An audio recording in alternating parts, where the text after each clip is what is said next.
is this it? Or is there more? And they ponder that question. They rationalize whether or not it's possible for them. And then at some point they say, okay, I need more. I'm out. I'm making the exit. I'm leaving the matrix behind. And now it's, will you become the person you need to be to do the stuff you need to do in order to have the life that you want to have? There's this internal work. There's this self-work that has to happen so that you can become who you need to be. And that's the start of the change. Once you become, then there's the doing piece. And this is where the change finalizes. You do the actions because they're consistent with who you are as a person. Hey, it's Rocky. Welcome to Richer Soul. Today's guest is Jerome Myers, who will help you escape the matrix.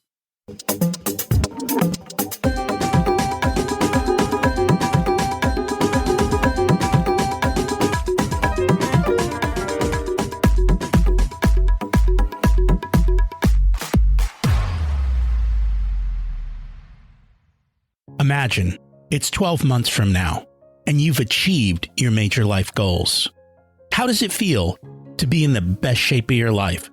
To wake up energized, excited about the day? To have great relationships and friends who support you and propel you forward? How does it feel to have an excess of money, to be able to make the choices you want? To be fearless and open to trying new adventures? Imagine being connected to the universe and it providing everything you desire. It's possible over time, and your past does not dictate your future. The only thing holding you back from this vision is you. It's time to take control of our thoughts and use them to our advantage. Welcome to Richer Soul, where we achieve our dreams and create harmony to health, wealth, relationships, time, and spirituality. If you have not had a chance to listen to episodes 1 through 9, I encourage you to go back and listen to the framework behind Richer Soul and how to create the life of your dreams. You can also find all the show notes for this episode at richersoul.com. Today's quote comes from the movie The Matrix, and it's said by Morpheus. What you know you can't explain, but you feel it. You felt it your entire life, that there's something wrong with the world. You don't know what it is, but it's there, like a splinter in your mind, driving you mad. Sometimes the world and people just don't make sense. It's like we're living in the Matrix, happy as can be, except we're not. We're going to chat about that today. Before we continue, let's review last week's action step, which was to take 15 minutes and answer the question, I am. Write down the best version of yourself. Defining your I am is powerful. Who you are, and do you remind yourself on a daily basis of who that is? Is your self-talk serving you? Funny how all these themes mesh together. Let's face it, money is not the ultimate goal in life. It's a tool. It helps you to have choices. Creating the life that allows you to have choices is when you really have fun. If you aren't tap dancing to work and in full control today, we're going to help you get one step closer. Yes, there is a price to pay. There always is, but it's worth it. And once you're on the other side, you can't imagine how you could have stayed so long in comfort when there was so much more. Just remember, comfort is the enemy of great. Our guest today is Jerome Myers, who left corporate America to guide people to living lives of significance by focusing first on living a centered life. Often these people are ready in positions of leadership, but feel like they are there alone. As a result, Jerome creates opportunities for these apex performers to connect with each other so they can develop solutions to their toughest challenges. Let's meet Jerome and escape the matrix. Welcome to Rich Your Soul, Jerome Myers. It's great to have you join us today. Rocky, it's an honor to be with you, friend. Thank you for having me. You are most welcome. I'm excited to learn from you today. We always like to start at the beginning. What was it like when you were growing up, and how much did your family and school teach you about money? School didn't really teach me anything. My dad was a soldier, and he jumped out of airplanes for extra $200 a month so that I could get those cleats for football or baseball, or we could go out to dinner. And I never worried about if I had a place to stay or if I had food to eat. But I always knew like there was this tension. There was always this question of, how much of the nice stuff could we get? And for me, I didn't want that friction as an adult. So I got a lot of the things I wanted, but I also knew that there was more, or at least I suspected that there could be more. And so money became something that I became very interested in, but it was all through self-study. There was no course or no formal training that taught me about it. And then as an adult, I got my first financial advisor fairly early on. And through that, I was able to learn a tremendous amount about what the wealthy were doing. And we tried to implement that at home. So your dad provided for you, but he didn't do any kind of formal teaching around money, or school do any formal teaching? No, I mean, there was the understanding of credit, and good credit got you lower interest rates. But that's kind of where it stopped, right? So he was negatively impacted by the dot-com bust. And so he took the majority of his money out of the market. So it was really, safe dollars here, and I'll just take advantage of my pension when I retired from the military. And he pivoted off of that and went into the Postal Service. But, those would just be two pensions from being a civil servant. There wasn't, how do I grow wealth? There wasn't real estate investment. There wasn't anything that I see a lot of people use to grow massive wealth and become multi-millionaires. And so I guess there were the basics. You got to earn more than you spend on a monthly basis, but that is kind of where it stopped. That lesson alone is priceless. A lot of people haven't learned that one yet for some reason. What else happened? I mean, you're a young adult, right? You meet a financial planner, and it sounds like she actually taught you about what the wealthy were doing, because a lot of them don't.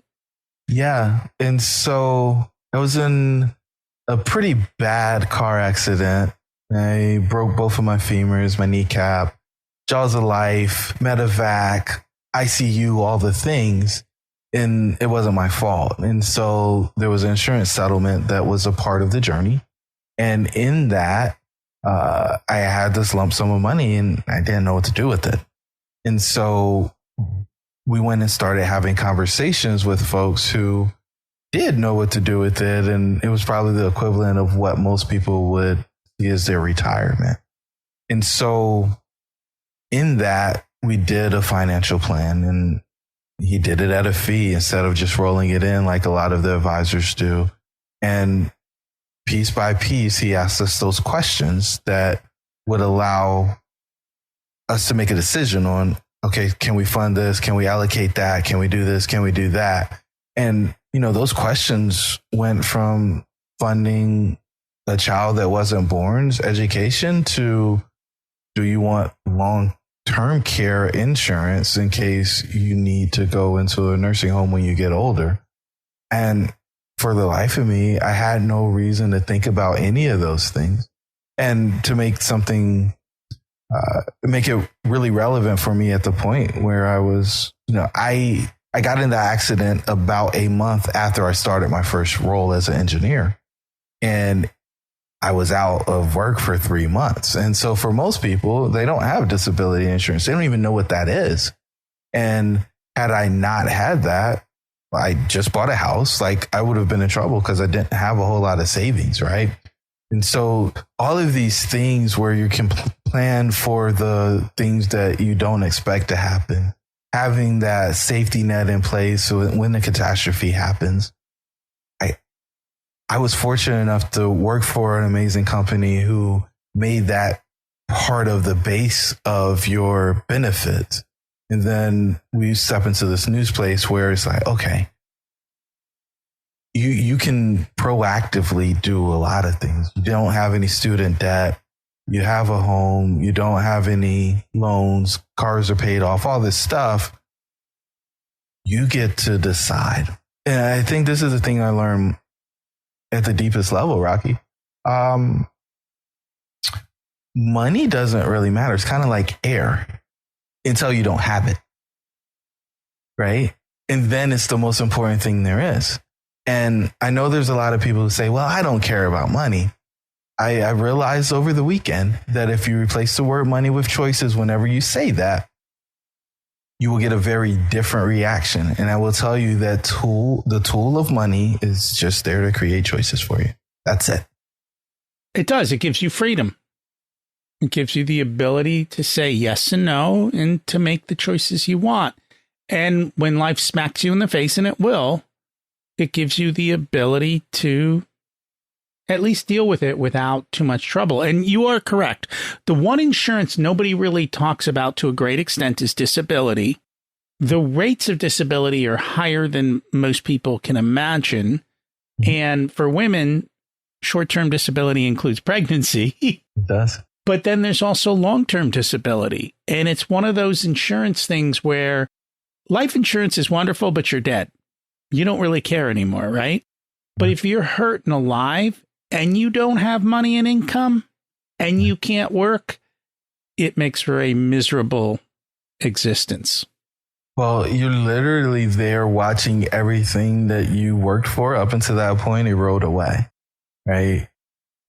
For a person's job, for the majority of people, is the only ATM they have. It's the only way that they're able to create income, right? It's the only way that they can get money. And if they're not able to do that, what do? Social Security? What do you do? Disability? And if you're disabled, you get Social Security, but it takes 2 years and they deny you the first time around.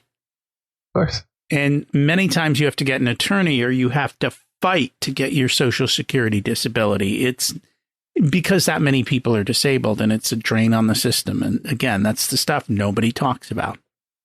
It's terrifying. And do you really want to rely on the government? I think that's where most of this is for me. Do you really want to rely on the government to decide what type of lifestyle that you get to live? And most people that I know, especially the really wealthy, don't. And so they wanted the opportunity to choose. And I think I do too. And I know I want to choose. And I think the majority of the listeners want to choose. They may not be willing to do what it takes or make the sacrifice. But if they are, then I think they deserve their own choice. And having your own choice does take sacrifice and it does take work and there is a price to pay. And people look at other people and they want their life, but they're not willing to pay the price those people paid. And that is somewhat of an issue. Well, I think they want the upside of their life, right? They don't have no idea what they had to go through in order to get what they have. And that's the terrifying piece, right? It's you don't know what is under the surface of the water of that iceberg. That's the Titanic, right? You don't know. You don't. And as Warren Buffett says, you don't know who's swimming naked until the tide goes out, right? And that's what most people do. They live a lifestyle that they can't necessarily afford. So you got the engineering job. You're in corporate. How'd it go? Amazing. Career was on a rocket ship. High performer, getting mentored by multiple executives. The guy I spent the most time with that was an executive was running a business unit. And so I said, I want to run a business unit. That's what I want to do. That's my ambition. And things were happening. Promotions, getting moved into roles that I didn't apply for. And then 2009 happened.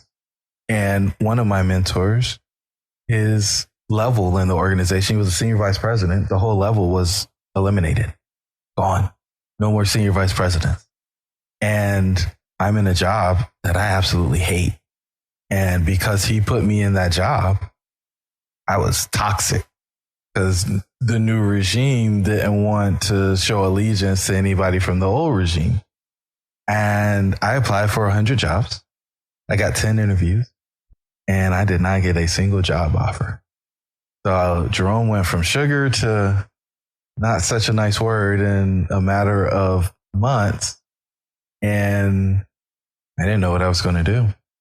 I was working swing shifts. I was going 1 to 11 some days. I was 7 to 3 or 4 other days, and a weekend a month. And I was just like, I didn't go to engineering school to do this. And I did everything I could to get out. And then finally somebody came in, plucked me out, put me in another role. And the conversation was, hey, Jerome, if you don't get a promotion in 6 months, we're going to drop back your bonus from the 12 or 15% that you get back to 10. And sorry, bud, but that's the position that you're in. We've got to reconcile it. And I said, oh, no. So I left the power company, had a good power company job when you're supposed to stay at for 30 years, went into consulting, hit consulting, ground running, going to open up a new office, consult back to the old company that I worked for. And about 6 months in, I get asked to commit timesheet fraud. I'm like, man, what is going on? I can't start my consulting career that way, start lying and stealing from my clients. And I don't want that reputation. And so I exit that, then go to a global consulting firm. There's like 30,000 employees. I get global responsibility for engineering. I get to spend some time in Africa and things are going well. But then we decide that we don't want to be in the business that I'm in anymore. And so I get attached to another group because they needed our services. And then I'm like, man, there just isn't a future here. And I get a phone call from the guy who was a alum of the company that I was working for. And he says, hey, man, love to fly in and talk to you about this opportunity we have going on. And we think that either we can partner with you and the organization you're with. There might be a possibility for you to come over and be with us as a full-time employee. So we negotiate. I move over, and on January 13th, I meet my new client. I'm employee number 2 in the division, and there's $0 in revenue. And by the end of September, we're up to 175 employees. By the end of the year, we did $20 million in revenue. And I get a phone call on December 24th, and it goes something like this. Hey, Jerome, you and I have been going back and forth all month, and I made a decision. Okay, what's the decision? We're going to lay him off. I'm like, what are you talking about? That's not the right answer. No, we're going to lay them off. Half of the folks got to go. It's just, there's no way to make this work. I hear you, but that's not the right answer. We got to figure something else out. We just made 30% profit margins this year. Like, there's no way that we lay off half of our team when we just did that. Jerome, I didn't call to negotiate or argue with you. I called to inform you of a decision. Okay. You still don't hear me. This isn't the right answer. Hey, Jerome, it's 4:59. It's Christmas Eve. I'm getting off the phone now. I'm going to go spend the rest of the year with my family. I'll talk to you next year. And then the 3 boops. If you got an iPhone, you know what I'm talking about. What happened? And I'm like, oh, the call dropped. And then I realized, no, I was hung up on. Right. And so with the 3 boops was my heart sinking. I could not believe that I was the Axeman. I could not believe that I had to figure out how I was going to tell these 80 people, 90 people that they did not have a role with us anymore. And that was terrifying for me because I did all that I could to get the rally going and get people to do things that our clients thought was impossible. And then to deliver against that promise only to be rewarded with the opportunity to lay folks off. And I blamed the company. I was like, oh yeah, they're making me do this. We'll figure it like this. It's not my fault, right? I wasn't the reason why. And we put Humpty Dumpty back together again. And I say, I'll never do that again. Promise myself that. And then we fast forward to Thanksgiving of the next year. 2 days before, I'm saying, hey guys, I don't know what's going to happen, but don't spend your check on Black Friday. Don't spend all of it to make sure we get through the end of the year well. And in that point, I felt like I lost all my credibility as a leader. And I realized that I had a choice. I didn't have to participate in laying folks off the first go around, but I did. And I was part of the problem. And so it was at that point I decided that I was going to leave because I wasn't actually in control as much as I thought I was. I thought because I talked to people every other week and saw them once a quarter that I was in control of the business, but I wasn't. The buck didn't actually stop with me. And so often in corporate, decisions are made for reasons that don't even make sense because somebody decided something and then it sets off a chain reaction. And I have found more often than not, it hurts the companies in the long run, but nobody's thinking that far ahead. No, and I thought it was going to totally destroy everything. In the end, would have worked out better. I have no idea, Rocky, but I just knew that I didn't want to be in a space or a place where I had to do that ever again against my own will. Right? If I needed to tell somebody that it wasn't working out, great, but that's not the situation that I was in. So what'd you do?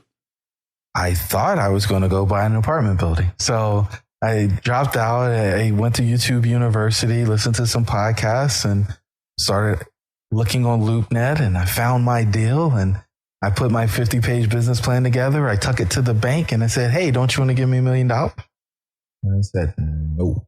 I said, well, what do you mean, no? They said, well, how are you going to do this? You don't have any experience. I said, well, I just got done running a $20 million business with 30% profit margins. Does that qualify me? It's like, nah.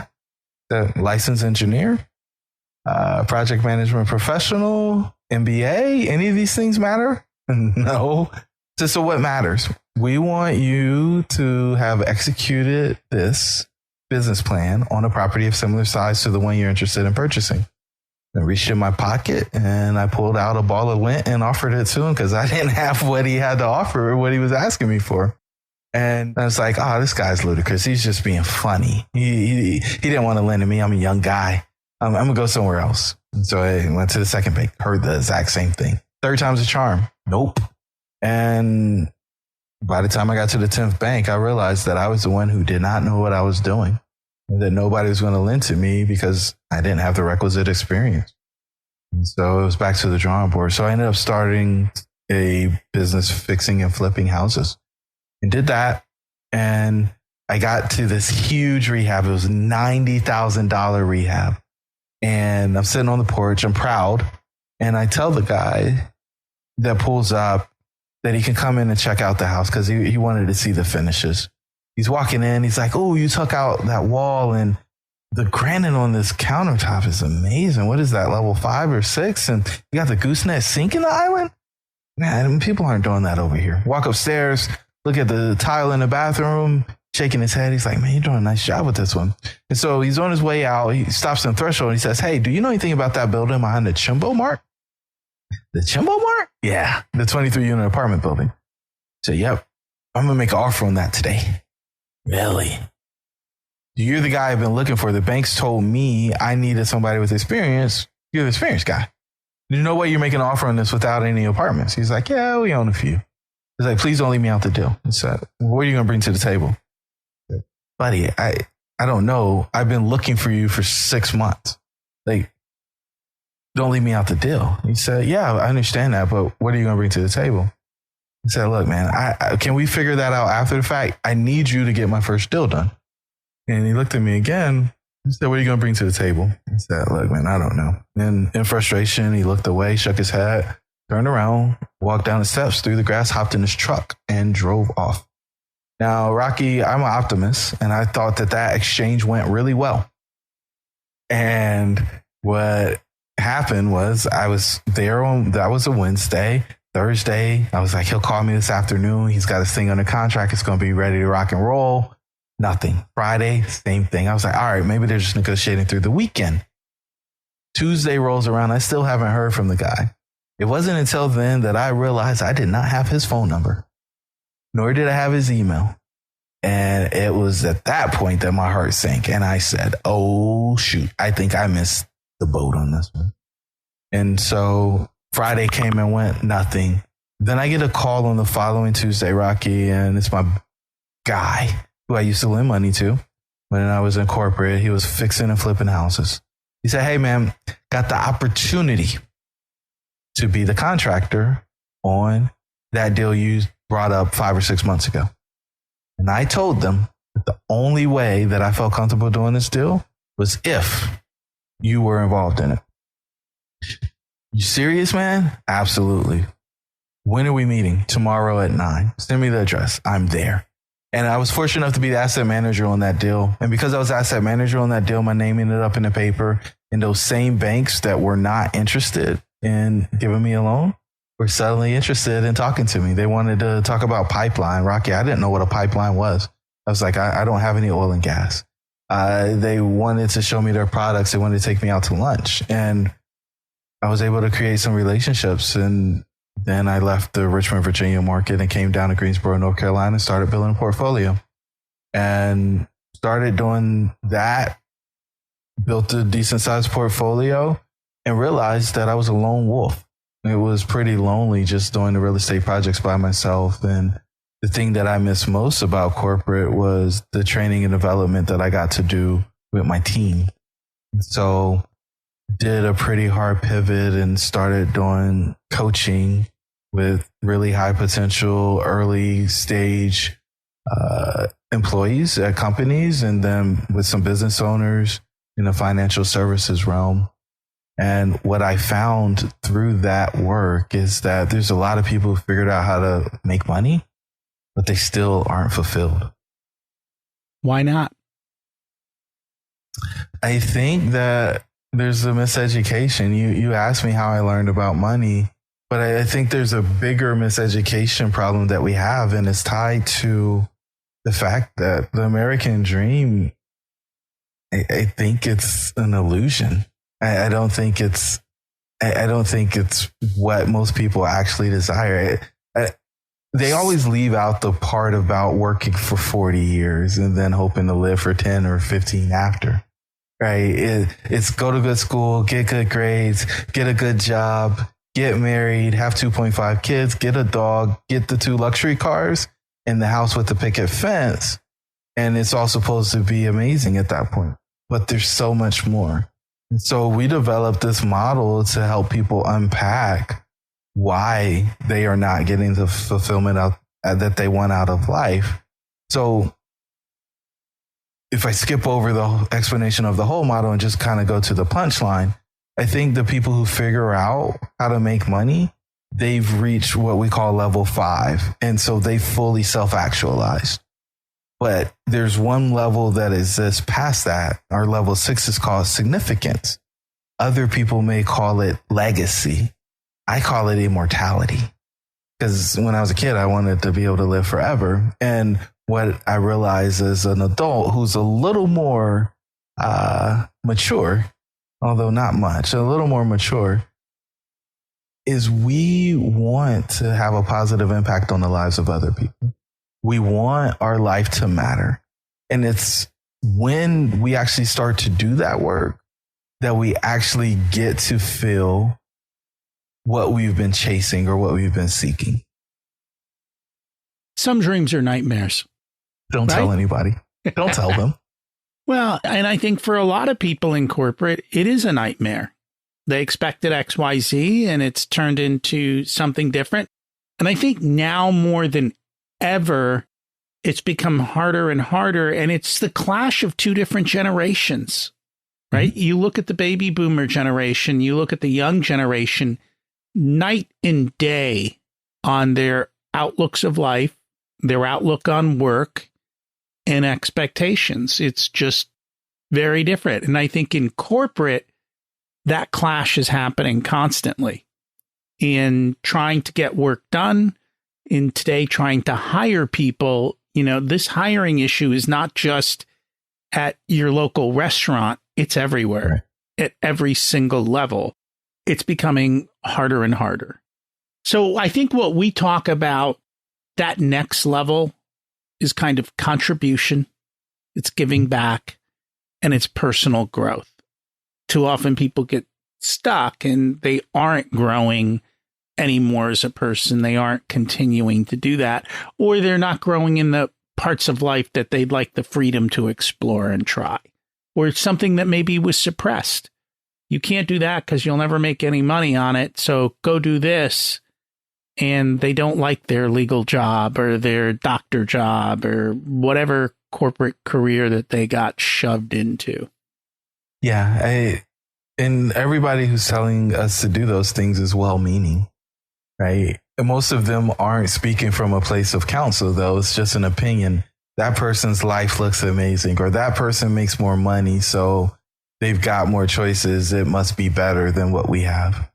You know, for me, when I was interested in real estate, because this wasn't something that I just concocted in the twilight of knowing that I was tired of laying people off. I wanted to own apartment buildings when I was a sophomore in college, and I realized that the guy that owned our complex was making $700,000 a year, and we never saw him or talked to him. That for me was freedom. That was time and location freedom. He had a third-party property management taking care of the property, and they had to deal with our maintenance issues and collecting rent if it was late and all the other stuff. For me, that was pretty life-altering. But I couldn't go down to the cookout at my parents' house to find the person that owned a multi-million-dollar real estate portfolio. They weren't coming to hang out. And so there was a real awakening for me when I was in a place where I had some resources and I could go to the bank, or I could network and actually connect with folks who were executing against that type of business plan. And I, for the life of me, think that we have to be in this space of continual discovery. We have to be willing to decide that today I am this person, and I'm willing to give up all the things that I was doing yesterday in pursuit of becoming this new person that I am totally obsessed with, because they have the opportunity to take me to the next level.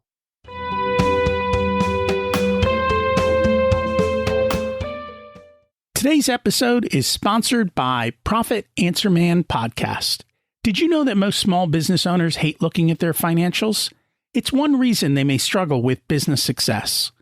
The Profit Answer Man podcast helps them ensure they are profitable and can pay their employees and weather the storms we all have to face. It's built on the Profit First methodology of pay yourself first. The Profit Answer Man podcast is a must listen to for every small business owner and anyone who wants to help them survive and thrive. Check it out on your favorite listening platform.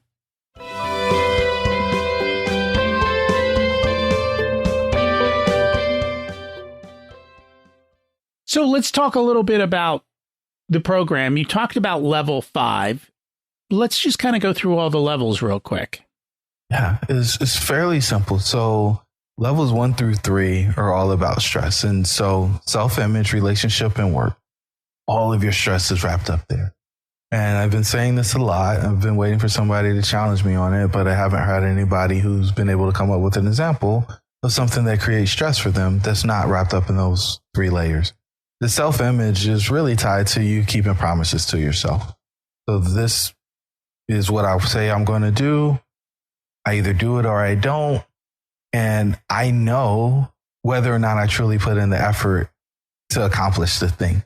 We can extend grace to other people. We don't necessarily know their motives when they're doing the thing. But when it's us, we know if we actually put full effort in. And when we don't, we've betrayed ourselves, and we have a hard time with that. The next level with the relationships, I think you put your relationships into 3 different categories: mutually beneficial, not mutually beneficial, but can be reframed, and relationships that'll never be mutually beneficial. The ones that will never be mutually beneficial, you need to sever and put off. The ones that are not mutually beneficial, but can be reframed, you need to recalibrate those. You need to renegotiate. You need to change the expectations so that you have those mutually beneficial relationships. The problem with folks who I call apex performers is they are usually source for everybody in their environment. They are the highest achievers. They are the highest performers, and everybody comes to them to solve their problems. Nobody's coming to them to offer solutions. Nobody's coming to them to offer to help. They are solely there in order to get what they can from that person. Moving up to the next level, which would be work. So you go into the workplace If you got to put a mask on, you got a problem.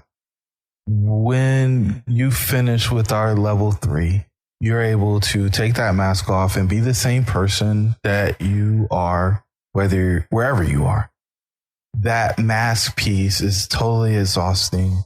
It puts a real drain on you as a person. And the majority of the time that people are putting on masks, it's because they know they aren't their best self yet. And they're scared to show the world that they're not their best self. And so that ties back into level 1. But the point is, once you're able to walk in your morals and values and share that with the world unapologetically, you will be seen as a leader. You will increase your influence and your sphere of control. And that always leads to more income. And I think that's what most people are looking for. So those places are the places where stress is created. We want to get all of those under control. We want to turn the volume down on the stress so that you don't need to numb it. When people numb their stress, they usually say statements like this: Rocky, man, I just need to take the edge off. And whenever somebody says they need to take the edge off, they are not saying something that's going to be healthy for them. It's usually some self-destructive habit. I don't know many people that say, hey, I'm going to go do some yoga or I'm going to go meditate so I can take the edge off. They're usually doing something that's going to negatively impact their body. And level 4 is health. So if we can keep people from doing things to numb the stress, then they can focus on their health and we can get good routines, journaling, learning a foreign language, meditating, affirmations, keep going down the list of all the things that you can implement to help get your body to that peak performance condition. Exercise, that peak performance condition so that you can go longer, harder, and get the most out of this very finite time that we have on this beautiful blue planet. From health, we move to prosperity. I know everybody out there knows somebody who had their prosperity and didn't have their health. And you saw them give their money away so that they could try to buy back their health. We put health before prosperity because we want people to continue to elevate instead of be pulled back down, trying to take care of something that they should have taken care of before they grew. Once you have that prosperity, and it's not just money, it's time, talent, and your treasures, you're able to deploy those resources, that abundance, that overflow into your significance play, which is level 6.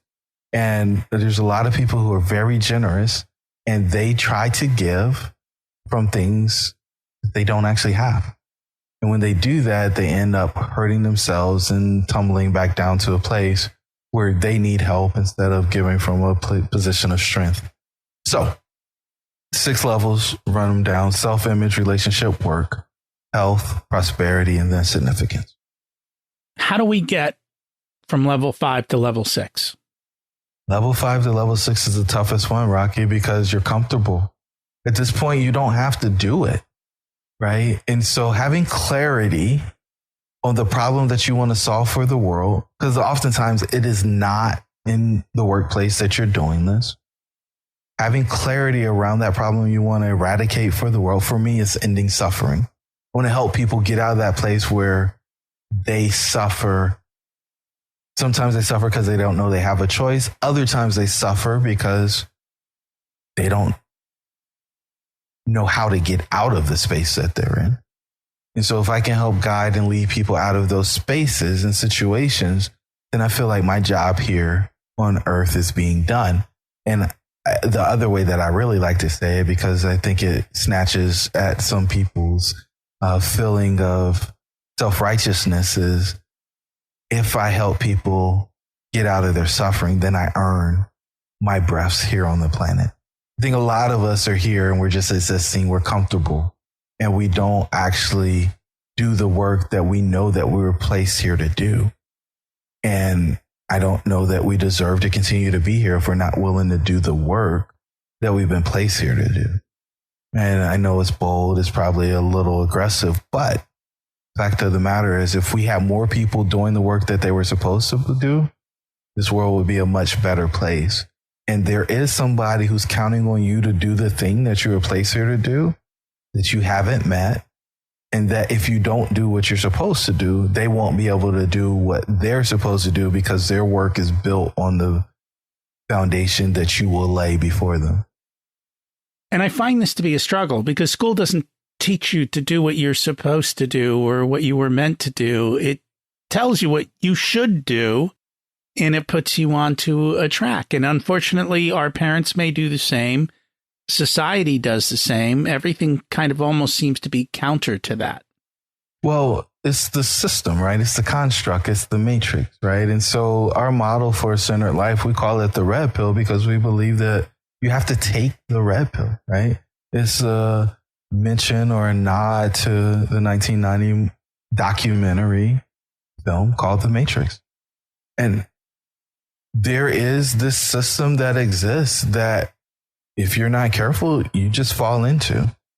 But the word choice has probably been used more in this episode than any other episode that you've done, Rocky. And I believe that you get to choose on whether or not you're just going to acquiesce and go with the flow, or you're going to pursue your truth and live that truth out. It's a deliberate action step that we have to do. And if you are just going with the flow, I can promise that you're not making an impact.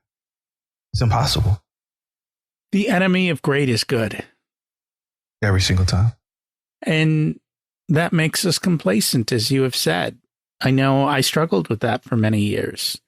And, you know, money is a powerful motivator. When you're living a good life, you kind of put up with a lot of things that you don't necessarily want to, but you feel like you have to in order to keep earning that. But then when you actually take the time to look at it and take the chances, you could earn considerably more if you choose to.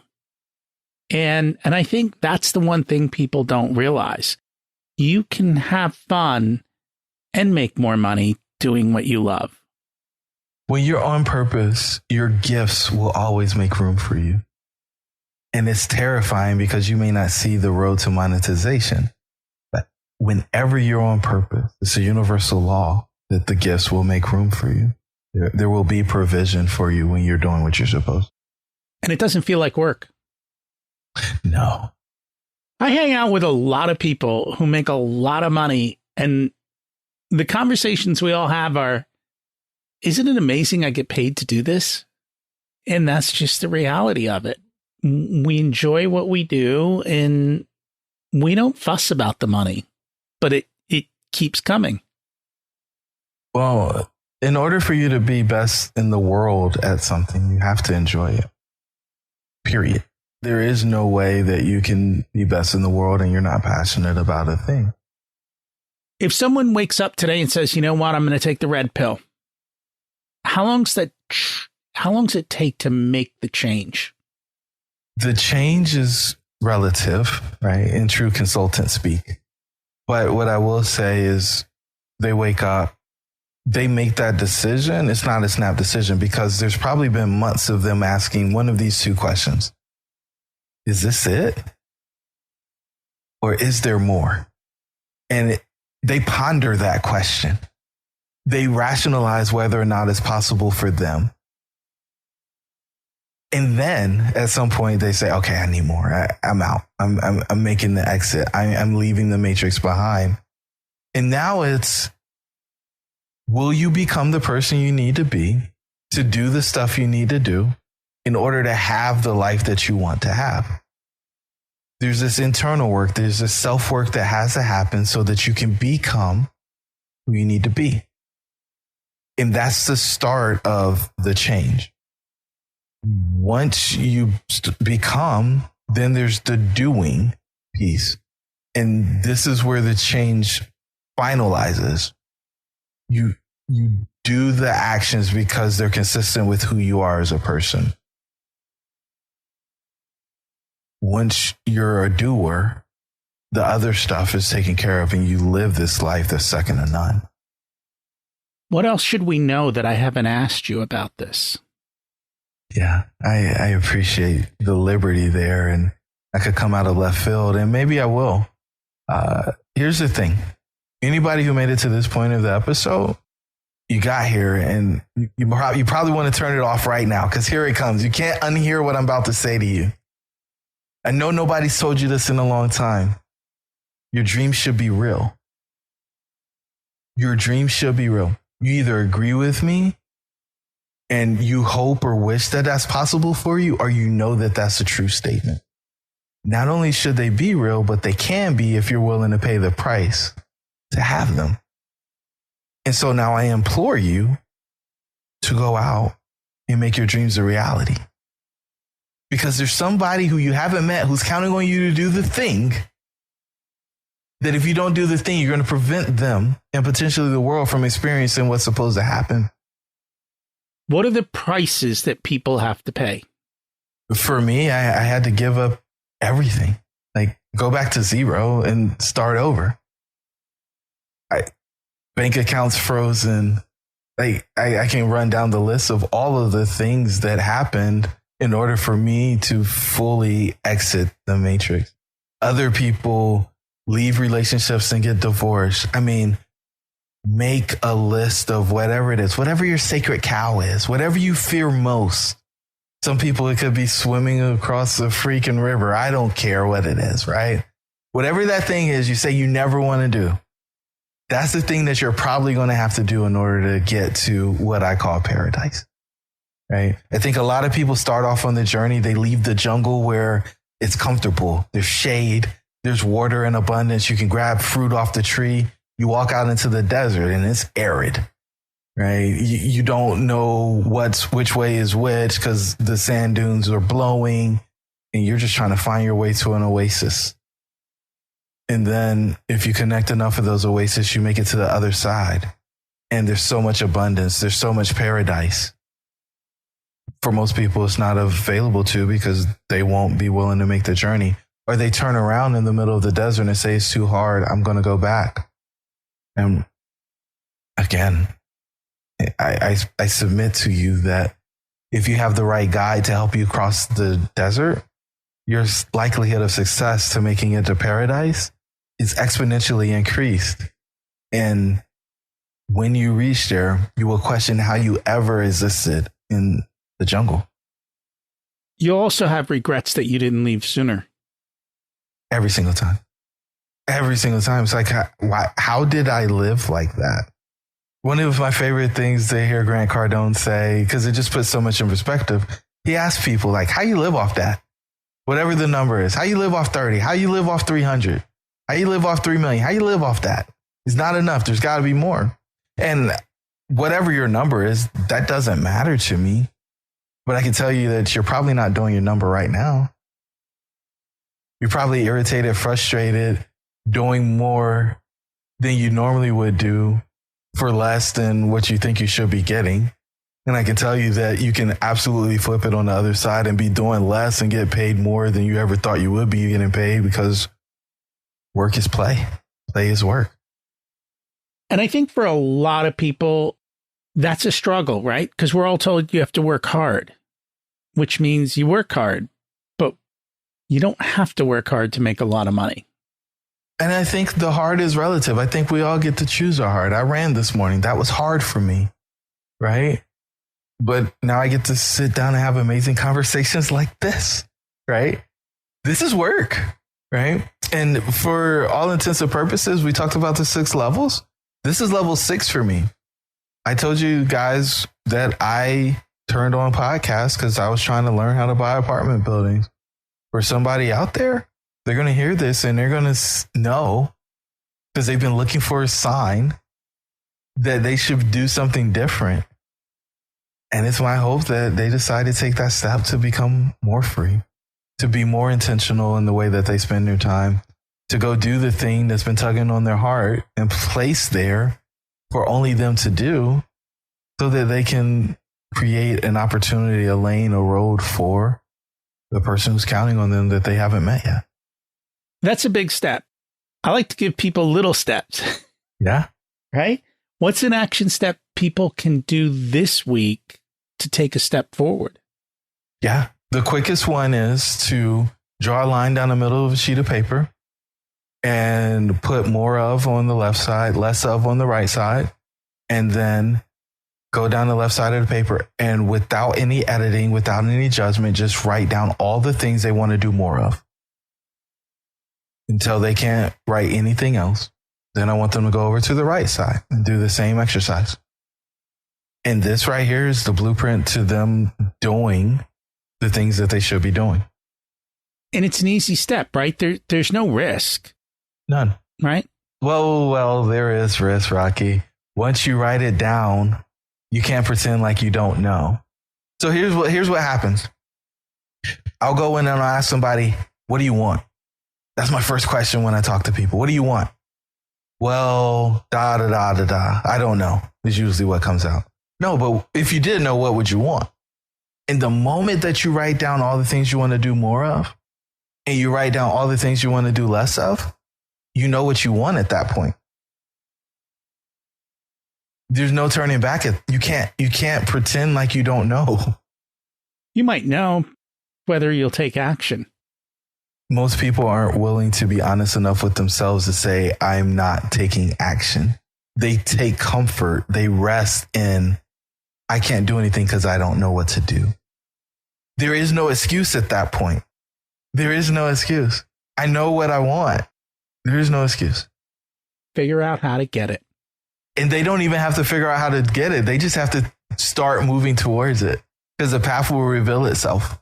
People will show up in order to help them. Resources will become available because when they're on purpose, their gifts will make room for them. The universe provides when you tell the every universe single time what you want. You just have to lay it out there. Take the first step and things just start to happen. It's magical. It colludes. It colludes and conspires with you. That it does.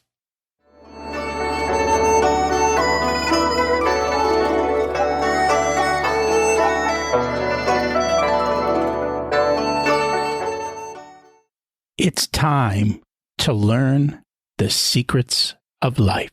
What's your secret to living an abundant life? Gratitude. Every day starts with, what was the best thing that happened yesterday? And that word comes up a lot when we ask this question. And it's just a massive mindset shift in being thankful because we live at one of the best times in the history of the world. We've got more abundance than we've ever had. And yet people still struggle. What did you learn later in life that you wish you would have learned sooner? That your gifts will provide for you. I always thought you had to muscle it and make it, force it, impose. It's not the way that you grow massive. There's no exponential growth in that. Just let it be. Be, do, have. Be the person, do the things, have all you want. If you were to give an 18-year-old one specific piece of wisdom, what would it be? Your dreams should be real. They told you about it when you were a kid. They asked you what you wanted to be when you grew up. They didn't limit you. And then they beat it out of you from middle school on. It's so true, right? Everyone asks what you want to be when you grow up, and then they tell you why it's not possible. I think I saw the one, I don't know if it was a TEDx talk. It was a 12-year-old kid. What do you want to be when you grow up? Happy. Change the outcomes. If people would like to learn more about you, your programs, what's the best way for them to do that? Yeah, they can hop over to jeromemyers.co and you can pick which rabbit hole you want to go down because we got a bunch of them. Choices, always difficult. Thank you so much for joining us today. Rocky, this was awesome. Thanks for having me, brother. Are you living at level 6? Are you ready to? It's a journey and there's a price to pay. It's not always easy, but as we talked about, the universe provides. Just go look out the window. Do you see how everything just happens? It all comes together. The sun comes up, the tide goes in and out, and the seasons come and go. You get to choose to dance and live in that harmony, or try and fight it. A good surfer doesn't demand the wave. They just find it and enjoy. You can find your wave. It's time. for the red pill. This week's action step: draw a line on a piece of paper, and on one side, what do you want to do more of? And on the other, what do you want to do less of? Now, all you need to do is a little more of the one side and a little less of the other. Just pick one from each and take a small step to doing more towards eliminating it or adding it. It's really that simple. Start with the easiest one. This way you have a win under your belt. We all get to choose, but most of us don't, and that leaves you stuck in the matrix. Who do you know who needs to escape the matrix and would benefit from listening to this episode? Would you share it with them, please? I'd appreciate that. Next week, we have Udo Erasmus back to talk about the book on total sexy health, the 8 key parts designed by nature. I know you're going to love it. Thanks for listening. Have an abundant week.